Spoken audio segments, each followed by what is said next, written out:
Black Friday. Yeah. So we're going to do a review. But before we get started, obviously people might have noticed there's a mic here. So we took advantage of Black Friday. We actually bought two, didn't we? One each. But the technology we're currently working with only supports one. But like you said, you feel much more comfortable with the barrier between us. So even though we're sat just as close as we were before, now it doesn't feel it. So I'm all for it. And yeah, it stops that bumping of the mics. Yeah. So, but yeah, we wanted to jump on and do a quick review of Black Friday because we've had a great time, like shopping wise and Defiant wise. I did a post on LinkedIn about it because I feel like I see some negativity around Black Friday. I think, and it's I just don't understand it because we all get good deals in time for Christmas. Yeah. And from my point of view this year, maybe I've looked at it with a slightly different lens. I've seen the creativity of other brands and companies that are out there doing stuff, trying to stand out from a very saturated crowd in market around this time of year.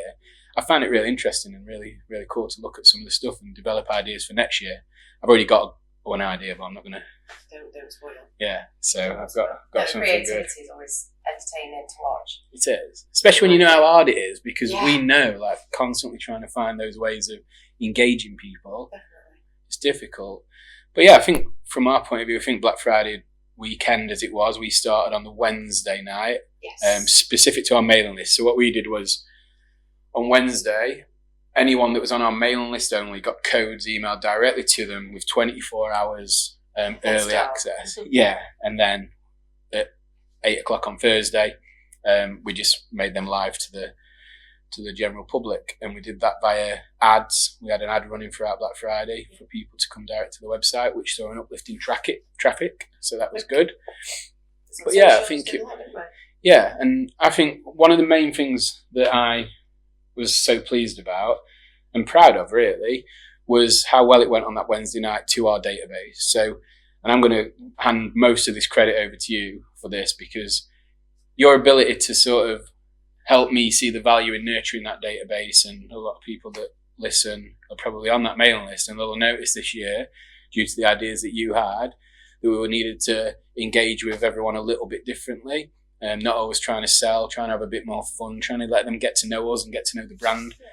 And what's been really cool with that was that when we went live to that mailing list, it just went mental. You know what I mean? It was like, by the end of Wednesday evening, we'd done almost more than we did the entire weekend of Black Friday the year before. And I love that, and that's a big plus to you and a thank you to you for helping me, because now it's second nature to me now because of you showing me the way. They want it. And absolutely. Like you're saying, it's been quite apparent. We worked with quite a few businesses this year, haven't we? And you can see a huge difference, and some really, really good companies. The huge difference between an engaged database, an audience, versus one that is just being sold to and constantly asks for money. It's just a very different buy-in, isn't it? Definitely. Very different.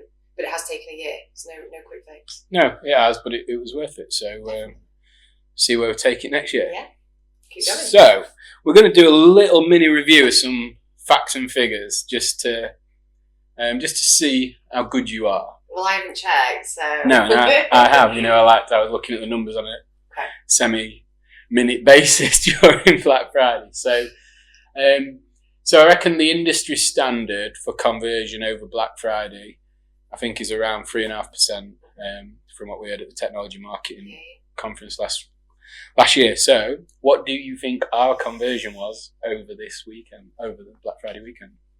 4.2. Oh, it's good. But we were just under 5%. Amazing. So that means, for those, not teaching granny to suck eggs or anything, but for basically everyone that came to our website during that period of time, we converted 5%, in which, if you're above industry standard anyway, then that's great. But to be like quite significantly above it was just amazing, and further emphasises the point we made earlier about nurturing that database. So, out of the customers that came, what percentage of them do you think were returning customers? Ooh. We have a very loyal database. We do. Oh, God, I don't even know. I don't even know what the industry is on that. 36%. Oh, that's not bad. We were 40%. Oh, not bad. So 40% of customers that bought had already bought from us before. Right. So again, that's good. Yeah, but Really good. I don't know which I'm more excited about there though. That we got 60% of the people that shopped were brand new, so that the ad we put on and the marketing we've been doing, maybe they were waiting for this opportunity to try us at a bit of a fraction of the price to see if we were as good as what we bang on about. But yeah, so I'm buzzing that 40% of people keep coming back to us, but also great that we're reaching so many new people as well. Yeah. What do you think our average order value was? So this is spanning Wednesday to Monday. Yeah. I'll give you a clue. Well then. It was higher than what our usual average order value is, which is bizarre considering it was Black Friday and we had discounts running.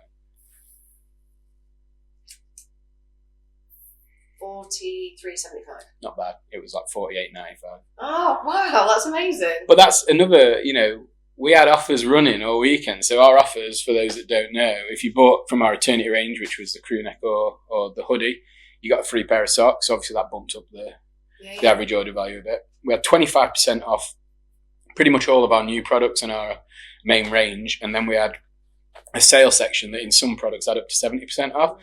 So for our average order value to be that high with that many discounts and offers on, it shows how much people were buying. They weren't just picking one thing off. So yeah, that was cool. So that brings us nicely on to products. So yes. I think out of the top 3, I think you should definitely get one, but then the other 2, don't know. Going to be interesting. So what do you think our best seller was over Black Friday? The Eternity range. But which one? Oh, as in a colour? No. Which, was it a crew neck or a hoodie? I think it's the hoodies. It was. That was number 1. Was it? Yeah. Number 2. So this is not going to be what you think it is.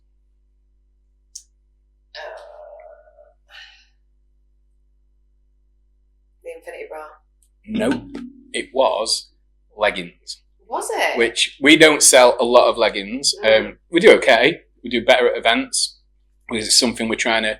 It's on our product roadmap for next year to start looking at how we can improve. There's nothing wrong with them. They're very performance driven, but we're looking to try to branch out into more activewear leggings maybe. And, you girls like that scrunchy bum and all them types of things. So we're looking at a few different. There's a few things that girls like, not all the crunchy bum.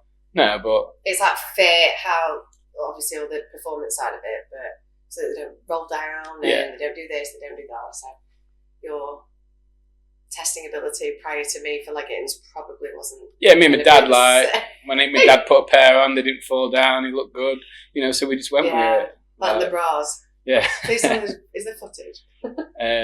It's footage you've been trying to get out of him more than in him. But yeah, so leggings were number 2, which was. But we did. There were some new leggings. We had the new sort of acid wash. What do you say? Acid wash tie dye range. So yeah, a few people were obviously trying them out. But yeah, I'm pleased they did well because it means that people now they've got them and they can see the quality. Maybe they'll buy more. 40% of them will anyway. Come back. And then the last one's a curveball. You'll never get this.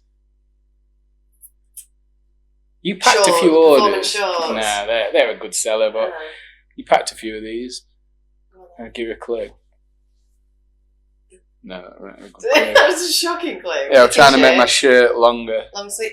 Yeah, long sleeve tees, yeah. But we did have a great deal on them. Yeah. We retailed them at $29.99. I think we sold them at $12.99 or something, so people were layering up ready for the winter. But yeah, that was cool. But again, it shows how good the average order value was for us when only one item on our best sellers list was above the price of what our average order value was, so people were filling the baskets and taking advantage of the deals. Yeah. So that's Black Friday in a nutshell. Is there anything you wanted to say on it before we close and just move on? No, I really. No, I'm fucking done. I just like evaluating the figures at the end now that we've done this, and then seeing how we can improve on it next year. Because I think you're about doing it while it's fresh. And then going, I really liked how so-and-so did it, or so-and-so did it. Yeah. And then how do we improve those numbers? Because I feel like sometimes, if you wait till next year, you're already on the back foot, because it's fresh at the moment. So I'm just looking forward to that sesh. Yeah. Cool. Right. Can we do this around the mic? Don't punch the mic.